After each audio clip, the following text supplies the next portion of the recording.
Hey there, guys. It's Metro, and we are back yet again, continuing the series where we revamp all the dungeon guides for season 2 with the new thought processes and things we've learned over the last season in mind for you guys to learn how to get better at whether it's tanking, whether it's blood decay, whether it's pugging, whatever. Let's get right to it. This is going to be Spires of Ascension, and this is a really interesting key this season. One of the hardest parts about the dungeon has been massively nerfed. So, it was always looked at as a relatively easy key, but now I think it's one of the most approachable, especially if you're looking to learn a dungeon for the first time. So, right out of the gate, we take a very aggressive pull.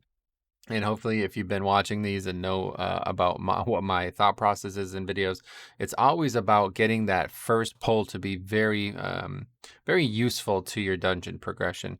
You always have all your CDs up for the first pull. It's the only time in the dungeon where you can guarantee that. And especially in a pug scenario, it's obviously a time you want to really make an impact. So we have pulled a lot of mobs. You could even pull more than this. There's another dude up there patrolling, but I'm going to tell you everything you need to know about these packs. These castigators are doing an ability called Burden of Knowledge. Now, that is a very dangerous dot that is going to go on. As you see, it actually goes on me that time. So that's dispellable. Okay, that mechanic is a very dangerous one, especially on some weeks like Raging or Fortified or something like that. If that gets off and it does, a couple ticks on the person, there's a very good chance that that person will not survive it. But there's also the Dark Lash, which I'm 99% sure that can hit anyone. I'm not a 100% sure how it works, but it's doing a lot of damage to others as well. And here comes the Goliath. So oftentimes you would try to pull all of this together. The problem with the Goliath is that he does another dangerous cast that you really need to be aware of. I would say that if you're in a group with the Resto Shaman, it's relatively easy to handle this. Resto Shaman is the only actual healer that brings an interrupt, and their interrupt is actually very short, so they are able to get every single cast on the Goliath. You'll see a lot of people potentially talking about that or recommending that. And then that just allows everybody else to get every other interrupt, which, even though there's not a ton of stuff going on some of these early packs, that burden of knowledge, we really don't want to have to keep wasting globals dispelling it. Perfectly interruptible. So, but just be aware if you are going to pull this. A lot of people will pull all of this and use Bloodlust. And I would say that's not a bad idea at all on Fortified. In fact, the previous group I did this key with, they did this. I did 2 keys back to back of this dungeon. And the first group did it, and then the second group didn't do it. So I don't necessarily have an opinion. I've talked a lot about Bloodlust over the years, but it's just like whatever. Whenever you guys want to use it, the best is fine by me, as long as it's actually being used properly and not just wasted. But yeah, we could definitely have lusted there. Probably would have gained way. It would have been a better benefit than the way we're gonna lust in this dungeon. But anyway, this mob is actually a real pain. So typically what I might do is those first 6 mobs together and then that mob with this pack, because this next pack is really, it's kind of really dull. There's not really a lot going on. It's just 3 mobs and you have to do it no matter what. But just because it patrols. So it kind of patrols like down the stairs there. So ideally, if we want to avoid the mob patrolling into us there, we would have pulled them back even further. But these are basically just the same. This is just like another pack of the mobs that we fought. Now, there's one cool little tip here with these menders. These guys are actually going to buff themselves. They also do this Forsworn Doctrine, which definitely needs to be interrupted. It's a heal. It's going to do a lot of healing. It's going to obviously, you don't want mobs to heal regardless. But anyway, they just try to cast that ability there. You'll see it looks like greater essence or whatever, like a classic enchanting material. You could see the icon. Imbue weapon is the name of the cast, and when that gets off, there will be a dispellable debuff. Okay, 5 stacks of it.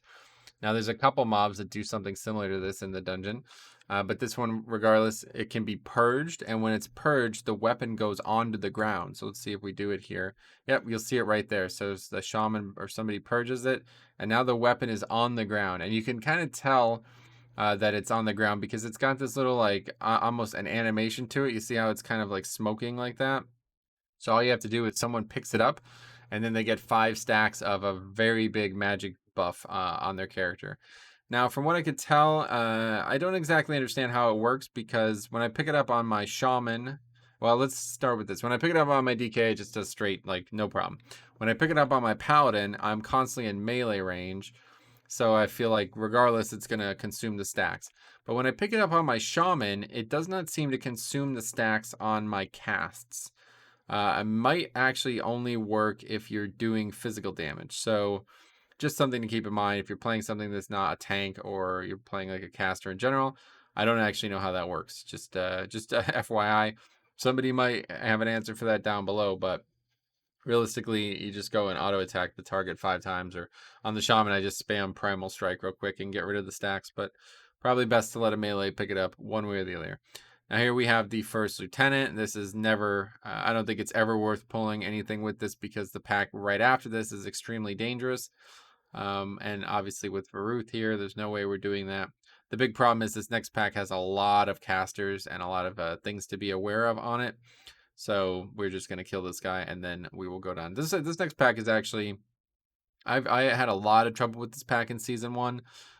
With Pride here, Pride after here, it was always a pain.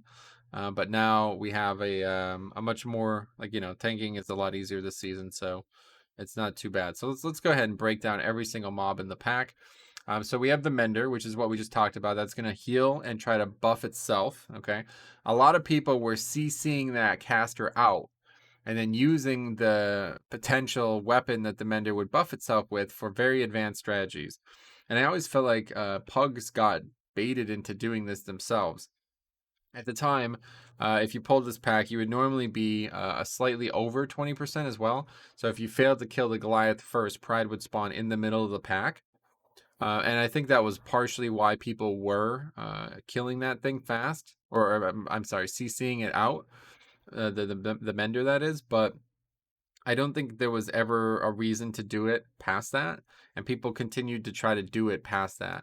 They would like leave the mob CC'd, and then it would just be there, and nobody would ever kill it. It was like that's I think that's a little too advanced. So I don't think anybody's doing that now, but just be aware that you could continually get that buff on that mob and constantly dispel it and keep getting a massive damage buff every once in a while. That's an option. I don't think anybody's ever going to do that. But anyway, we have another castigator.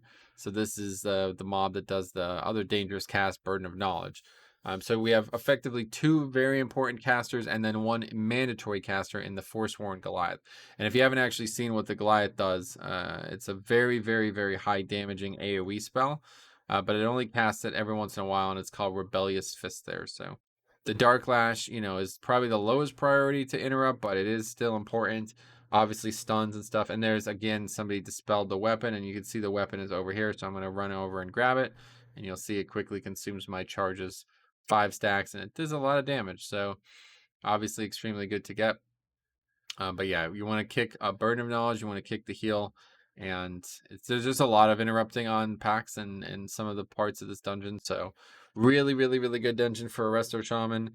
Honestly, pretty bad dungeon for classes like, that don't have really good interrupts. But honestly, there's no Shrine of the Storm this expansion. Shrine of the Storm was famous for needing like many interrupts on many different targets. This doesn't really, it doesn't really complicate the dungeon. It's just 1 or 2 packs. And really, this is probably the only one that you actually do want to make sure you're ahead on stuns. So it looks like one of the hardest packs in the game, and it could be, but I don't know. Those vanguards, they do like almost nothing. They're like insanely easy compared to the rest of the mobs, and I think it's probably just because the casts are so dangerous on the other mobs.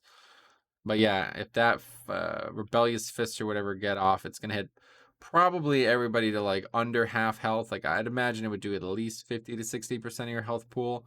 And then that recharge anima. Wow, awful timing on that. That's just a shield that we have to make sure you try to break through, but nothing really too special there. So anyway, now we're on the boss. Okay, so this boss is a very interesting boss.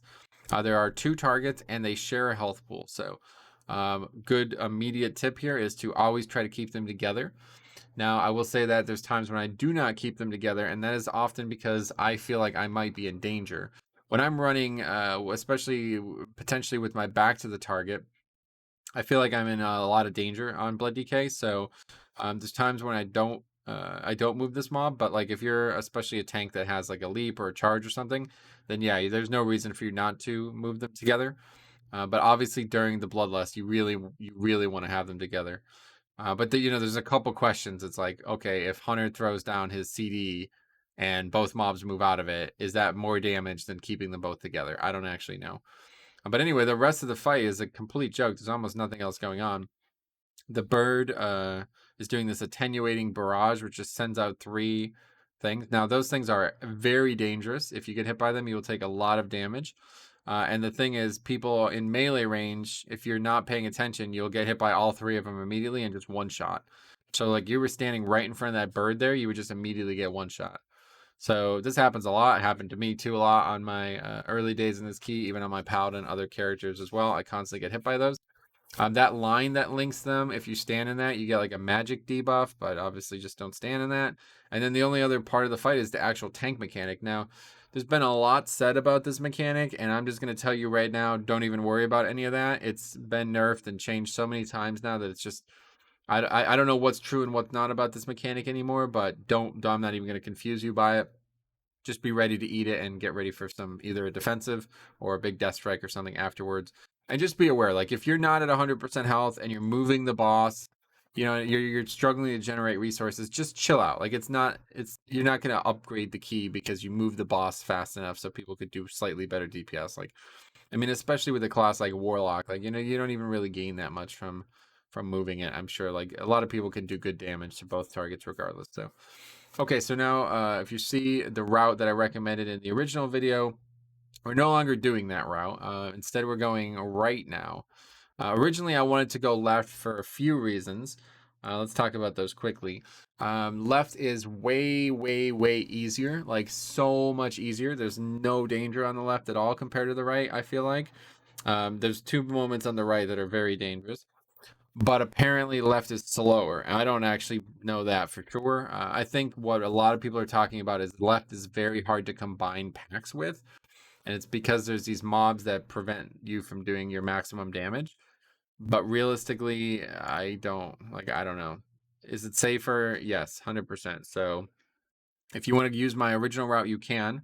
But this is the route I'm showing now, and this is what I'll probably be doing from now on, just so people shut up about doing a slower route. Just be aware there's a new mob type. Well, there's actually all these new mobs. All these mobs are new. So we have, we don't have to pull it like this either. This is 2 different packs, okay? These skirmishers, there's a pack of 3 on the right here. A lot of times people are going to aggro them and then come down around the stairs, and you want to line of sight them so they all at least come around this corner, because they kind of do this like disengage type ability. And if you fought them on the stairs, they're going to disengage back into the room and all spread out. So if you at least let them get around the corner, then they'll probably disengage in this area here or stay in this area one way or the other. So it'll be a lot easier to kill them quicker. But then I pull a second pack, 1 more skirmisher, but also these ether divers. And these guys, long story short, they just do a very dangerous tank dot. And that's fully interruptible. It could also AMS it. So a lot of times you'll fight these guys in higher volume. You'll fight like 2 or yeah, usually like 3 to 4 of them at a time. So I can just AMS. They're all going to cast it out of the gate. I'm just going to AMS and they won't even apply their first round. So, but it's also dispellable, so the healer can get that off too. But as you see, these mobs are kind of splitting up. Definitely not ideal, especially on Raging Week. I'm a little worried about this, but Blood DK, very powerful. Can grip them all together. Usually Gore Fiends as well here, and that's good. That guy throws down his Spear of Bastion, which is going to help with that. Ursul's Vortex would help with that. Stuns and stuff as well to just kind of keep them together, no problem. But they're very, very, very low danger mobs, but they are a pesky pull. So now we're going to go over to the right side of the dungeon, which is where we're going to get the remainder of the first split of count. And we do need to get all of this. Now, my original plan was to not do it because these mobs are actually probably the hardest mobs in the dungeon for me to survive. These stealth claws, one thing I will say, if they attack you while they are in stealth, you will get stunned, and that is very, very, very bad. There's a lot of different ways to prevent this, obviously. Death and Decay and just hit them so they come out of stealth is one way. You can use Flare. There's many different ways to prevent this, but just be aware. Now, there are also a lot of them on the left, too. But these mobs here on the right, this is definitely the hardest pull for me in the whole dungeon, because 6 packs or 6 mobs of Stealth Claw plus the bleed. They also do a very bad bleed, kind of similar to the dogs in the others or in Halls of Atonement. But realistically, they're pretty easy to kite. So this is actually one time where, you know, kiting does work out pretty well. You know, I'm taking a few risks here, but it's not really that dangerous until Raging comes. These mobs aren't that dangerous. You know, especially right now as Blood DK, bleeds aren't that dangerous as long as you're actually generating good runic power and you have hemostasis stacks. You'll probably out heal any bleed. So you actually see I drop stacks there thanks to some parries, but also thanks to that stun.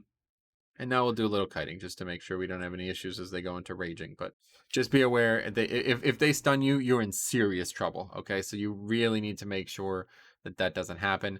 And you know, it looks like okay, just pull one pack at a time there, but that's really inefficient. These mobs don't have a lot of health, and they're no danger to anyone but me. So sometimes, as the tank, you do have to make that decision. Like I need to take the danger for the group because, you know, the group is obviously going to have to be the one that kills them. So that's pretty much it for those mobs. There's one or two more things that might be complicated with them in the future, but yeah, there's a lot more of them on the left side, so just be aware, learn where they are, and make sure. So you see I actually get up there and Blood Boil before that. There's another one in that pack, in case you can't tell.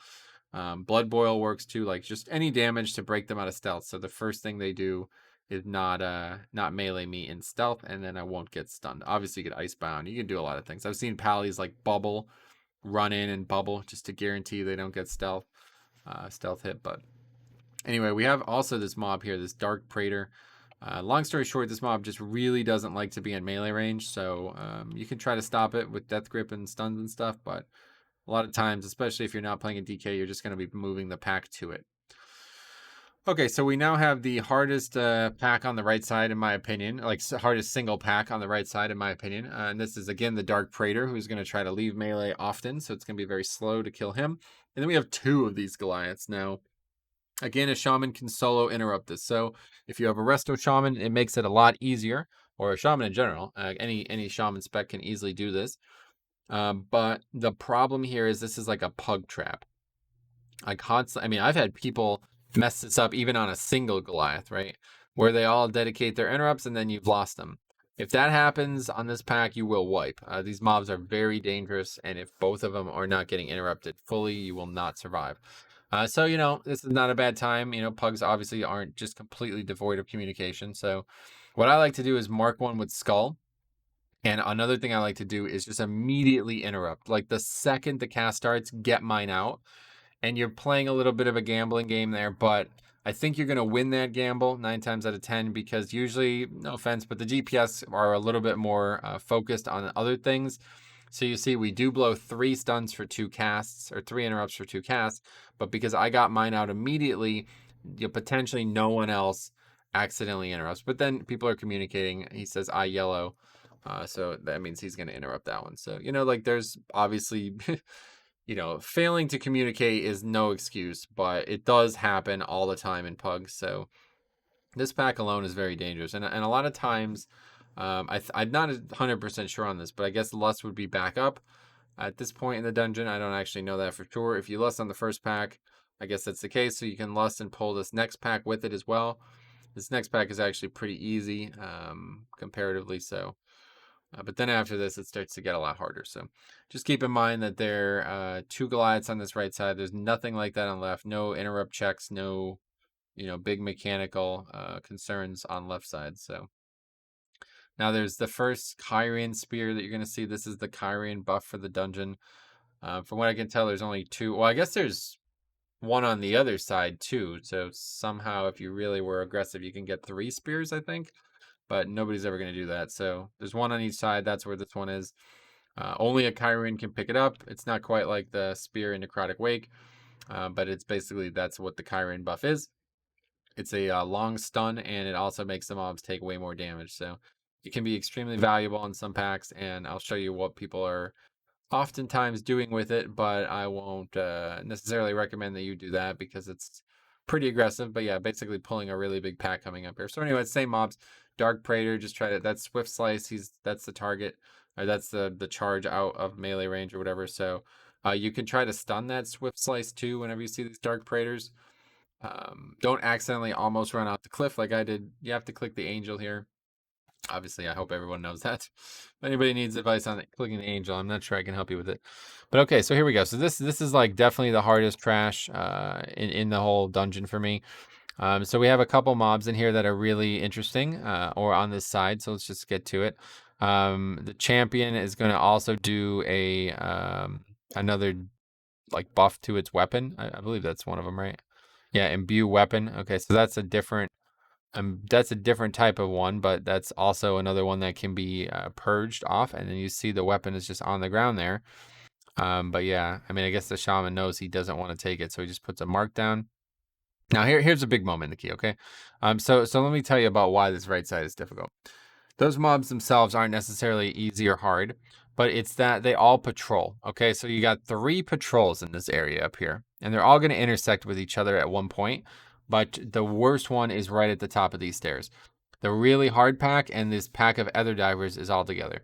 So what a lot of people are doing is they're pulling the ether divers with that pack and then using the spear. Or maybe that's where they're using lust. I don't actually know. Probably not. But yeah, they're going really big here.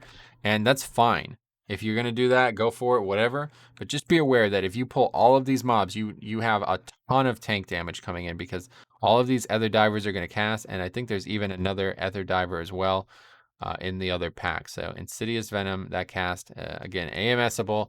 So that's really useful if you want to do this. I've actually yet to do this. But again, there's a skirmisher in that previous pack. So there's a lot going on this side. And just be aware that, if you're going to pull all this together, you're going to have a lot of interrupting to do. And realistically, nobody's going to do it. Like, you're not going to interrupt all of those casts. So you're going to get destroyed as a tank.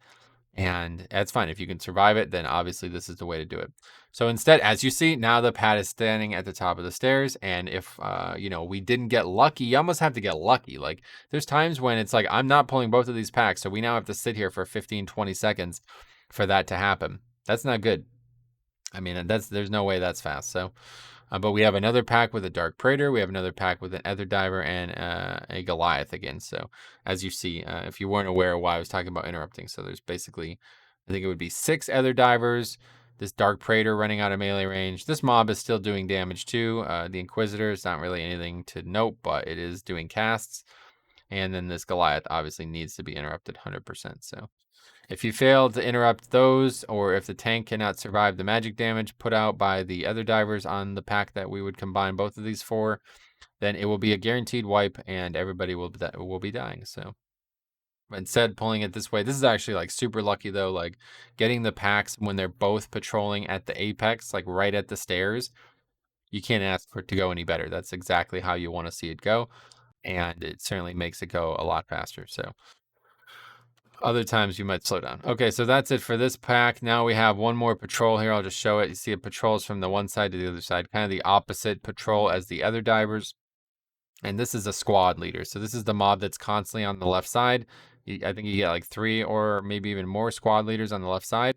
And the main thing they do is make the other mobs take less area of effect damage. So meaning if you're not actually single targeting down that Praetor, it's going to take a lot less damage. And certainly that slows everything down. Like, I mean, that's not a good thing, but it's 0 danger to me. I don't like that doesn't matter. And they also do one other mechanic. They also do a frontal crushing strike there. That's a pretty big frontal. It's going to go pretty far. So just keep that in mind if you're ranged. Very easy to get hit by that by accident. I guess I'm pretty sure that the tank is always the target. So it always just shoots out from the tank. And sometimes I have them facing at range by accident. So just make sure you're ready. Now, coming up here, this will actually be the hardest pack, provided, we did everything else the way we did it. We have a squad leader, which makes the pack pretty slow to die. We have another Dark Praetor, which means it's going to be a pesky mob. We have an Inquisitor, which is doing a lot of damage. And we have a Champion, which is going to do the potential healing and everything. And then the Ether Diver again, so the tank mechanics. So again, lots of interrupts on all of these packs. You definitely want to kill that squad leader as fast as possible, but here comes the spear. So you see the way it works. It stuns every mob in it for a fair amount of time, and it makes them take a lot more damage. So make sure that's thrown down. One tip I can give you about using the spear is if the squad leader is in, or like any of the mobs are in a mechanic that's going to move their position, they will get stunned and then move out of it. So that's not necessarily a bad thing. I don't think they lose the buff or anything like that, but it will mean that they're separated from the rest of the pack. So you really want to get this used as fast as possible. Now, in this week, people are saying you don't want to use it on the pull. You want to save it for raging. And yeah, sure, maybe on a higher key. That's a bigger deal. But For this, I want this pack to die as fast as possible. So certainly using it on the pull is going to be more value to me. But yeah, just try to interrupt as much as you can here. That internal strife or whatever it's called. I say infernal strike, whatever it is. Yeah, make sure you're interrupting as much as you can. And then there's also going to be that Forsworn Doctrine. So that's the same type of mob from before, the medic or whatever. Now it's just a champion. Has a dispellable thing on the weapon that drops on the ground, and also has the interruptible the heal. So you might notice I interrupted the boss, or I pulled the boss there. That's a very important move here. You're gonna get the whatever, the lieutenant next. That would be the next thing we do. But if you do not reset the boss when you're fighting the lieutenant, the boss will very likely walk into you fighting the lieutenant. So that's not, that's bad. The big problem, once you're over here doing it, you can't reset the boss easily.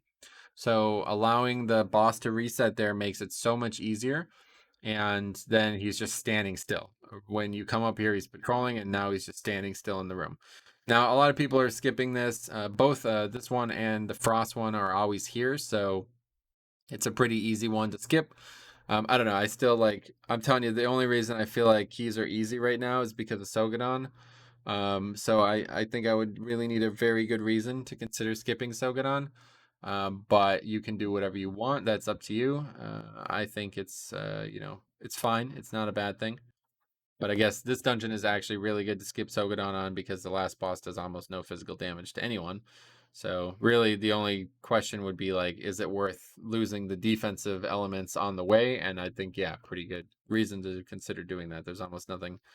This dungeon doesn't have a lot of danger, so this would definitely be a good dungeon to consider it on. Anyway, Ventunax. So this was the hardest boss, probably one of the hardest bosses in the whole game. It was up there with Takar, and you really had to have pride for this on Tyrannical weeks. But now that pride's gone, I think Blizzard recognizes how difficult this fight was numerically, and they nerfed the actual hell out of it. The change that they made was that its main mechanic used to last infinitely. Now it lasts only one round of mechanics, so it's actually completely a joke. So the mechanic that it does is this charge here, Dark Stride. She or he or whatever is going to run a dash to a target. As you see, it shows the hunter. That hunter now has a very dangerous physical bleed on it, can be bopped off, can be immuned off with anything that will get rid of a physical debuff. But it doesn't actually matter because it's just the only target on the fight who's taking any damage whatsoever. But the mechanic does one other thing. It leaves this black circle thing on the ground that shoots out lines, kind of like we saw from the first boss. And if you get hit by those, you get knocked up in the air and take a ton of damage. So it's pretty dangerous to get knocked up in the air, but also the damage probably kill people. And every time she does Dark Stride, there's going to be another one. So now there's two. So now you have to dodge two. Before, those would last infinite. Now they do not. There's also this frontal that makes sure you're not facing this at the group. Blinding Flash. If you get hit by that, you'll be disoriented. So obviously as a tank, that's a really, really bad thing. But it could happen a lot because you'll get knocked up in the air and then you'll have to do it. So here's where things actually get difficult. She does this ability called Recharge. And this for some reason, super empowers all of the things that were dropped on the ground from the other mechanics. So now they're going to happen twice as fast, and you're going to have to dodge them very rapidly. So what I've been doing is I've been keeping two on top of each other and then just moving very far, or as far as I can manage. And that's it. Should be extremely easy for everyone to dodge now. Like I said, there used to be, now there would only be two up, but then we'd get two more, and then there'd be four to dodge, and then there'd be six to dodge. By the end on Tyrannical, it'd be insane. To the point where I would say, if you had six to dodge, you're not dodging six. Somebody is getting hit 100% of the time. But they're actually really easy to dodge in this phase because they come out really slowly. So I know this looks like a weird thing to do to tank it right next to each other, but this is what you have to do to get both of them. I'd say the goal is always to have both of them coming from the same direction. That's the main thing. You want them coming from the same direction, so no matter what, it's very easy to dodge them. If they're both coming from opposite directions, you can't really look both ways easily. But now I can position my camera so I know exactly where the safe spot is. And look at this. Times like this, you don't even have to move. I literally am not even moving, and I dodged all four of them that come. So that's it. Boss is so much easier now. It used to be one of the hardest bosses in the game. Now, one little tip I can give you that's a pretty cool little thing here. The angel that comes to take you to the next platform actually flies overhead from the back of the platform. So if you're in the middle of the platform when it comes, you can actually jump and click it, and he will pick you up early instead of having to meet him here. So you can actually get on that early. I don't do it in this one because I'm actually way ahead, but you see it comes through the middle. So if you're standing there, you could jump and get picked up right there and take a few seconds off this whole thing. A couple people do it. The Warlock does not. He's from Ragnarok, so he doesn't give a shit. He's just gonna wait. No problem. Anyway, that's fine. We all go. It takes like a minute. This is like a full minute of actually travel here. So one way or the other, you lose some time. Now up here, we have some big decisions to make, and I'm going to make some decisions that might look controversial. So you can do it however you like, but you definitely, count is something to consider. And also, being efficient and getting that count is something to consider. So anyway, we come up here. There is a Hellion, which is the first time we've seen this mob. Some people will pull this, some people won't. It's a very dangerous mob type. Let's just put it this way. It does a lot of AoE damage constantly, okay? Now, some weeks you could easily pull the Hellion with the guy here, the Lieutenant. Some healers won't want that. Some healers will want that. But I don't even have that Hellion in the route. And that's like, I think that's fine. I think that's a good idea. I think that mob is not worth killing, especially if you're gonna go ahead and not pull it with the Lieutenant, and it's super inefficient. So definitely, probably don't want to pull it. But either way, there's either Varuth or Arkalath here, or whatever. So we're going to get this buff, and then we're going to execute a very basic skip, which people mess up all the time. So let's talk about what happens here. One other thing I will say, that since we're so late in the dungeon, I'm going to take a more offensive approach. The dungeon's effectively over. We have 2 bosses and like 3 pulls of trash. So just something to keep in mind as DPS. Anyway, make sure you have no pet while you're doing this, okay? As a Blood DK, make sure you have no pet. If you're something class with pets, you're going to have to dismiss your pets, because otherwise they will run through the middle here. I don't think it happens on this one, but you just hug that brazier. If you're not 100% sure, you can actually just jump on top of it and walk around, but it should be very easy to get by. And then you just get on this banister here and just ride it all the way up top. You walk right by that pack. You're actually way higher than the pack too, so like you're nowhere near it. And then you just jump down here. But now this is the time when you jump down, the pets would run back around to the front of the banister and then back through that trash. So be very, very, very careful about that. If you have a hunter or a warlock, keep an eye on that. Also, if you're going to pull this next pack, do not fight them down here, because those mobs are technically in combat with each other. And if you have a class like Balance Druid that does damage to a large swath of an area, but won't hit mobs out of combat, Starfall, it will hit those mobs because they are in combat, and it will aggro them. So I've had that wipe more than I should have, honestly. So make sure if you're fighting this pack, you do not fight them here. Now, this pack doesn't look very good, and a lot of people like skipping this, but the reason I don't like skipping this is because unless you're also so a lot of people are also skipping the Lieutenant here, which is fine. But unless you are skipping that Lieutenant, then you have a very dumb pull. Like, you're just going to pull one Lieutenant and that's it. I don't like doing that at all.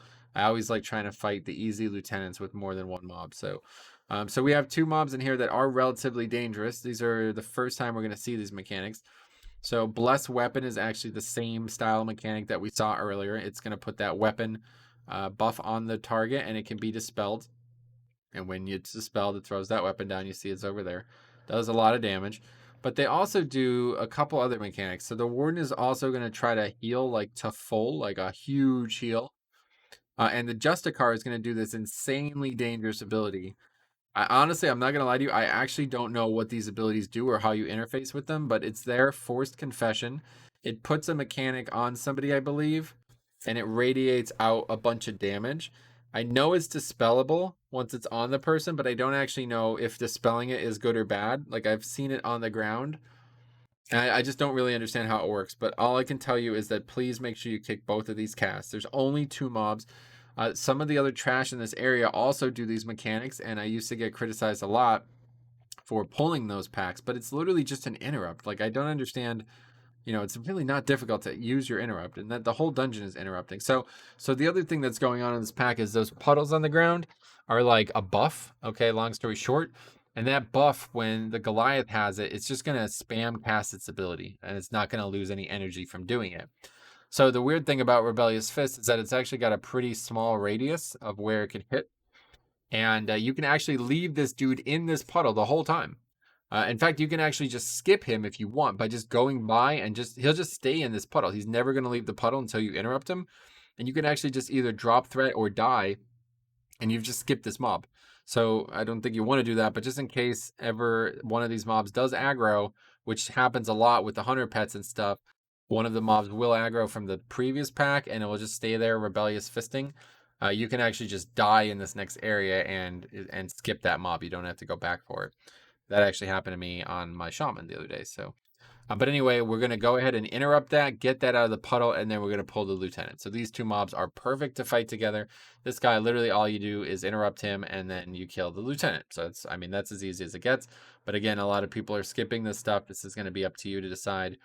I don't see it. I mean, this is such an easy key, man. I don't know. Maybe it gets really tight on higher difficulties, but I don't know. I don't feel like I've ever had minimal mistakes here and ever felt like we were in trouble. So, but just keep an eye on the caster. That's pretty much it.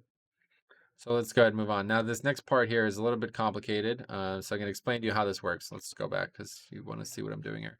So you need to skip this pack. This is the pack that I was talking about. I used to pull this, especially on tyrannical weeks, because there should be easy to kill, and all you have to do is interrupt. But people were constantly like saying this is a bad pack to pull. It's like, okay, sure, maybe it is, whatever. So we're not worried about that anymore. And I would say definitely, you know, if you're going to pull any of the packs up here, this front pack is way better because you can combine it with the lieutenant. But anyway, the next thing we do is we hug around the side here. So you can easily go either on the inside or on the outside to skip this pack. I like the outside. It's much safer, and it prevents anybody else from making a mistake. Now we have these usurpers, okay? And all these mobs is basically just fodder. So we've seen a lot of mobs like this over the years in dungeons, and they are fodder, and they die really, really quick, but they do a lot of damage. And that's exactly what's going to happen here.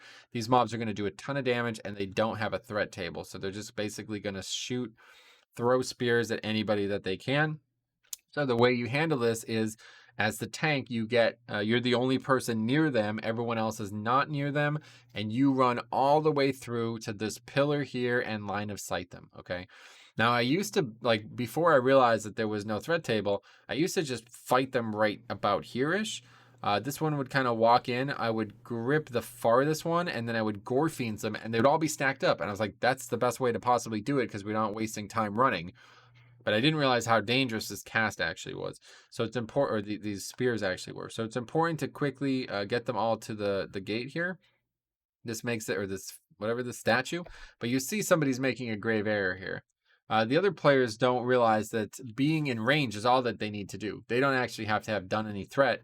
If they're near those mobs while they're casting Hurl, they will take damage from that ability. And I've seen people die on the way over here. So what you do is you let the tank go first. Once all the mobs are behind the pillar, then everyone else comes. And it's pretty slow. It's definitely not ideal. But once you're here, they just get destroyed. Like, they're going to die in seconds. So as you see, that Warlock barely survives. And, you know, the only other thing is, like, if you know you're going to survive and you can just run the same pace as the tank on the mount, then you can go. But as you see, it makes it way more dangerous when we actually blow Spirit Link here because of that. So, not like we need it, but yeah. These mobs are really, really, really easy count if nobody dies to them. And that's better. You'd be surprised how many times that happens. So anyway, we have the third boss now. This is definitely the easiest boss in here. It really doesn't do much at all, and I actually did a small guide on why. The boss's tank breaker type mechanic is actually, like, I don't know, I would say it's like bugged. If you're not in the actual red reticle of the boss, he will not hit you with that mechanic ever. So when he tries to do it, if you're not there, he just won't do it.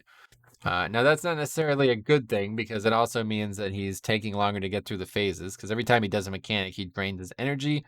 When the energy goes to 0, he phases into the next phase, which is like a huge DPS. Like, you gain a lot of damage to the boss. But anyway, he's also doing this purifying blast. Make sure nobody else is getting hit by that. And then this Imperial Ordnance. So what we want to do is we want to stack all those up because that is a key mechanic in the fight. After they spawn and he does this transition in the next phase, they're going to shoot out orbs. You have to make sure they do not hit the boss. I think they heal him. I can't remember. I haven't failed this mechanic in like 8 months, so I don't actually know what happens. But it's not a good thing. I know that. So just make sure you don't let them hit the boss. And as Blood DK, you're absolutely amazing at it because you can AMS like 70 or 80% of them, and then you just survive the rest. Paladin could immune it, Mage could immune it, Hunter could immune it. You can go get the stacks and then immune it. There's a lot of options to get them, but otherwise, if for some reason you have nobody who can do it, everybody's going to have to contribute a little bit, and it's going to be very, very dangerous phase. So here we go, recharge anima. This happens when the boss hits 0 energy, like I said. So all those times where I'm kind of preventing him from doing the tank mechanic, that makes the phase go a little bit longer. And some people think that's a bad thing. I mean, I don't. But I will tell you that there's other ways to dodge the mechanic without skipping it. For some reason, since it applies a slow, I guess if you freedom the tank as it happens, he will not take damage from it either. It will prevent the application of the debuff. And I guess it's coded in a way that the debuff and the damage are one and the same. So if you prevent the application of the debuff, you could also do the same thing with AMS too. The problem is you do not want to do that because then you want to AMS here and you won't have it. But just something to keep in mind. You can make him do the ability and not take any damage from it that way. So here's the orbs. They're always going to spawn. I don't know what, like the order, how the order's dictated, but it does seem like a relatively noticeable pattern. They're all going to spawn in kind of a staggered way, and you just need to run through it. So my tip for this is do as little, like make it so the second you hit that, you pop AMS, because AMS is not going to last very long, and they all don't come out quick enough. So there's no way you're getting them all with AMS. Try to get as much value out of AMS as possible, because I have 4 stacks now, and you see I'm going to start taking a lot of damage. But I'm doing the group such a service because as a tank, I'm not going to do that much damage anyway.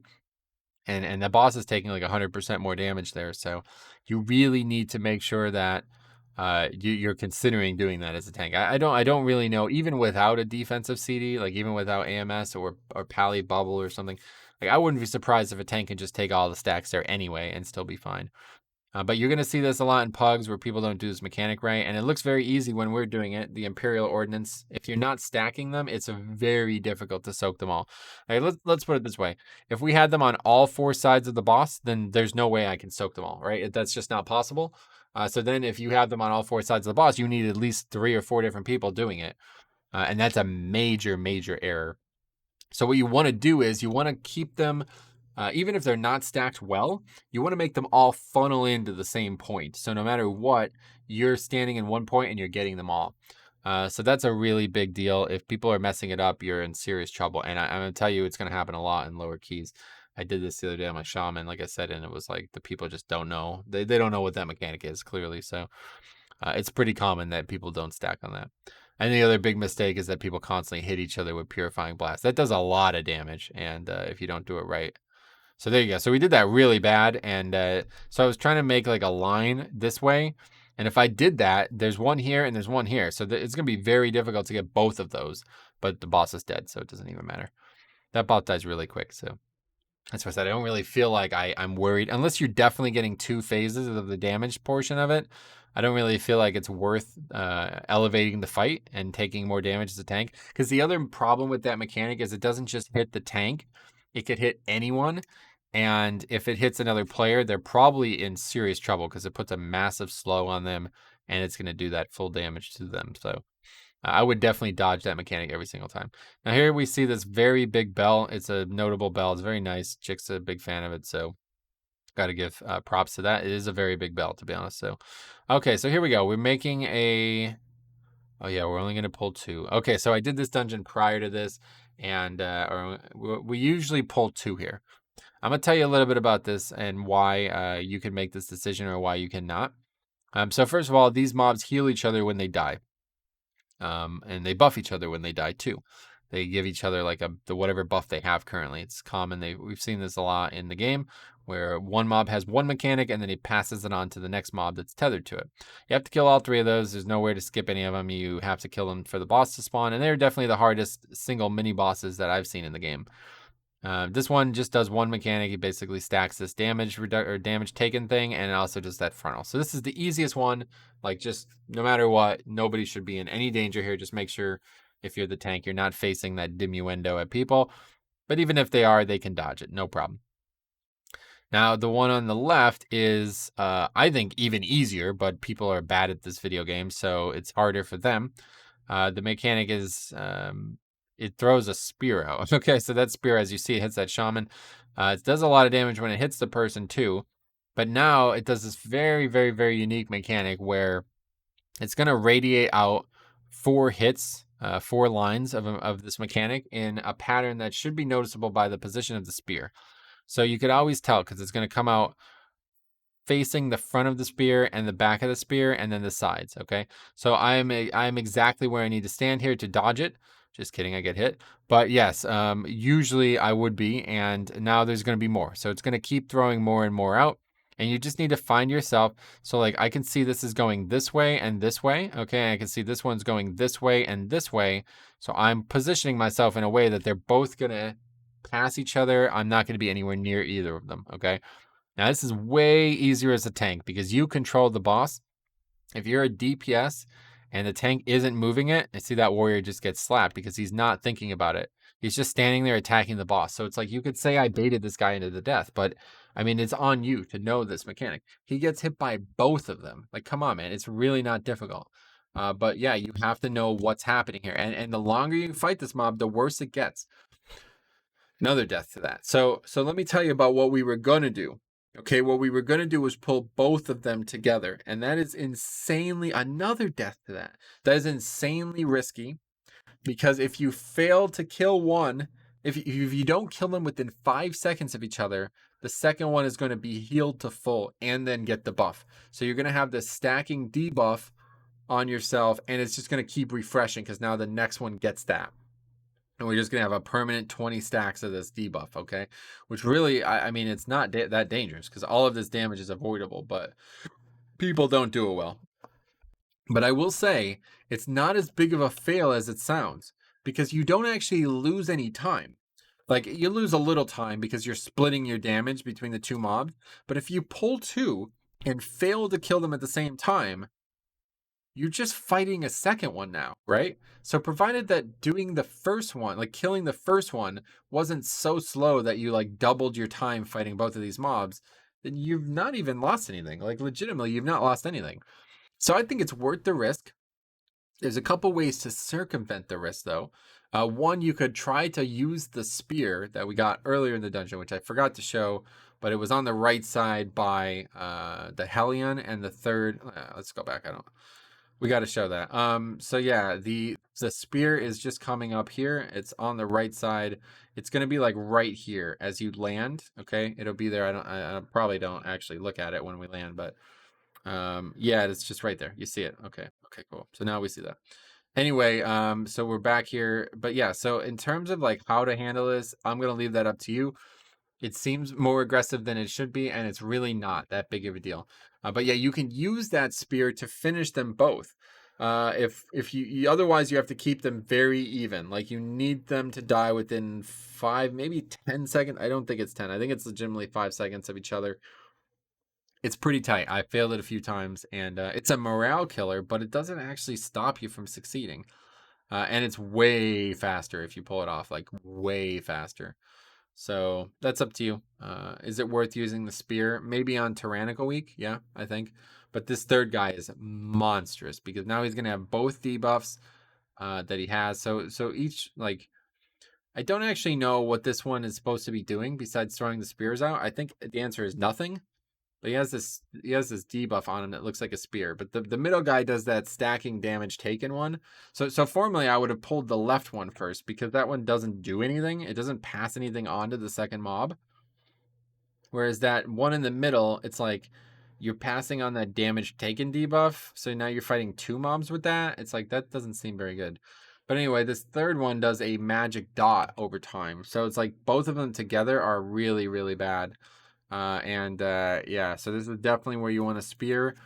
A lot of times people lust here too, and we do. Yeah, okay. So that lust plus the spear seems super overkill, right? But nah, it's insanely difficult. It's also going to do this. The spears coming down on the ground too. So you have to dodge all of that stuff. That charge there is going to do a lot of damage and shoot out a frontal. It's actually insanely different. There's a lot to dodge, and this gets really bad really quick. As you see, we're taking fair amount of arcane damage from that, and we don't even have, once you have 20 and 20, it's just like you're basically unable to keep fighting it. So it's definitely not a bad idea to be Oh, how did that guy drop his stacks? That hunter dropped his stacks. Did he do it with the Kyrian vial? Or did he feign? Maybe he feigned. That's an interesting. I've never actually seen anyone do that. Hold on a second. Watch the hunter. He's got 10 and 11 and 11. And then all of a sudden he's 12 and 12. He's going to drop stacks somehow. Feign, maybe? I can't tell because we're not close enough to his character, but he might have done it with the Kyrian vial. I doubt it, though. It's probably feign. So just keep that in mind. I actually didn't know you can do that. Any hunters, let me know. Okay, so here we go. We got the last boss. Now, this boss is a long fight. Bare long, bruv, isn't it? Really long fight, but it's actually super straightforward. There's very little problems on this encounter. I would say there's really only one mechanic, and it's this shield here. This thing is a little bit of a bait because people always stack up, and then there's that run through. The run through is going to target a player, and it's going to charge at them. So you really don't want it charging out into the middle of the room like that, especially if you have melee, because then now players are going to get baited and they're going to be out there and they're not going to get back to the shield. But it's also a big DPS loss. So ideally, you would tank her kind of by the structure behind us and just have her charge into that structure every time, so she never really moves. But that's just not going to happen in a pug. So just keep that in mind. But anyway, the shield is for a different mechanic, the Seed of Oblivion. Okay, so that comes down when the mechanic fills. So you see how it's growing. When it gets to the edge, it explodes. Actually, I guess it's also based on her channel too. When that cast ends, we take a bunch of damage. If you're not in the shield, you get one shot. Okay, so even on Fortified week, even in the shield, everybody still took about 30-40% of their health. So pretty dangerous. Also going to do this Lost Confidence. Okay, so this is just something that can be dispelled. Does a fair amount of damage until it is dispelled. And then when it is dispelled, it drops a puddle. And these puddles are also going to come out in the next phase. If you stand in that puddle, you get a new stacking debuff. Okay, so we'll talk about that when we get through it. But yeah, just drop that not in the center of the shield and move out of it. Not a problem at all. You can only dispel one at a time, though, obviously. So be ready if you're a healer. You want to snap the spell that off because then you can dispel both of them quickly. But again, Abyssal Detonation. Make sure you're always in the shield. If you are not, you will die. And this is a good place to use something like AMZ or Devo or something else to reduce damage taken there. Even though you're already reducing it, it's kind of just a fail check. So. Okay, at 70, I think. Probably 70%. No, 75, I guess it is.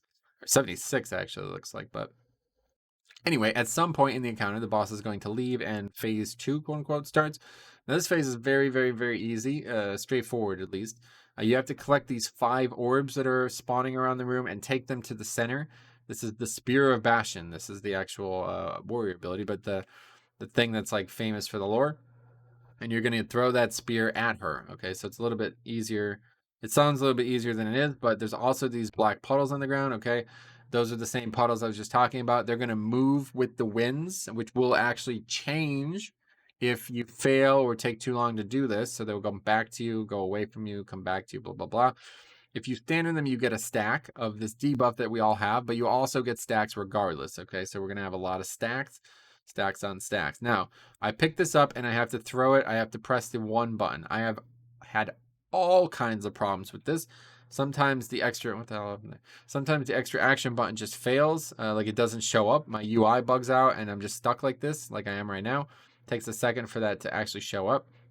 Other times I've had whatever this Kyrestra, the actual Paragon, whatever the person is, she's like stuck here. The wings are in front of me, so it actually, the collision of the hitbox interferes with the spear, and I end up throwing the spear backwards at her. I've actually had that happen multiple times where somebody throws the spear at her. I've had noobs just do it on purpose, like they just turn around and throw it at her because they think you're trying to kill her, I guess. They're on the Devos side. Let's put it that way. They're there to kill. They're the Forsworn are the good guys in their story. Let's put it that way. That's rare, though. That shouldn't happen. The more common thing is you miss. Okay, this is very common.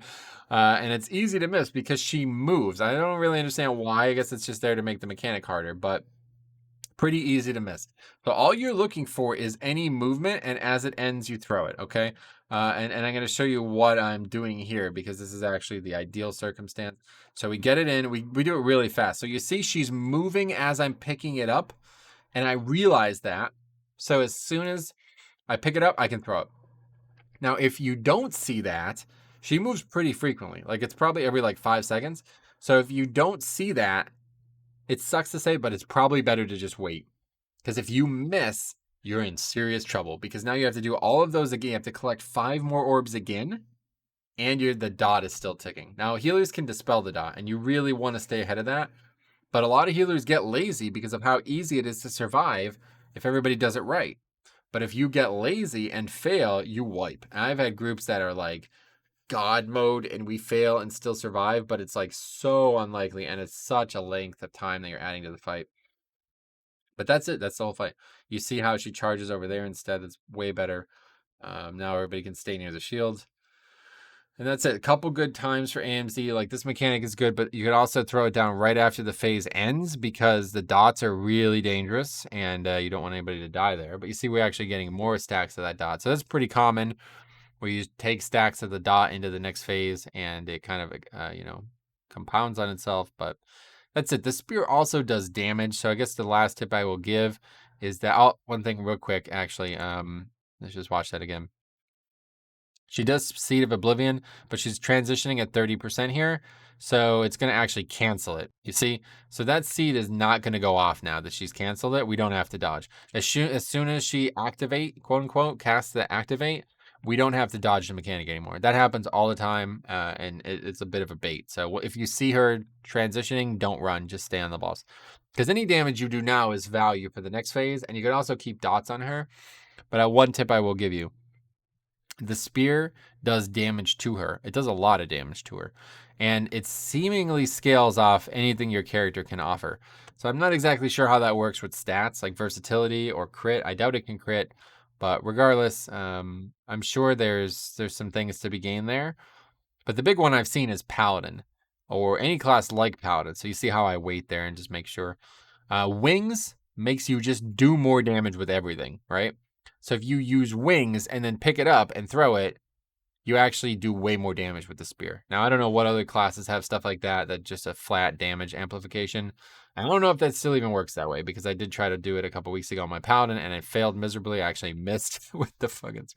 Anyway, let me know if anybody knows anything about that, but that's it. Joke mode boss, but unfortunately, very long encounter. Even on Fortified, this is still at least 3 minutes. You really need at least 4 minutes for this fight, I feel like. So that was actually 3 minutes and 29 seconds. Yeah. As you see, the shortest we had was 4 minutes. So that's pretty much it, guys. Let me know what you think. Otherwise, hope this helps, and we'll see you in the next one.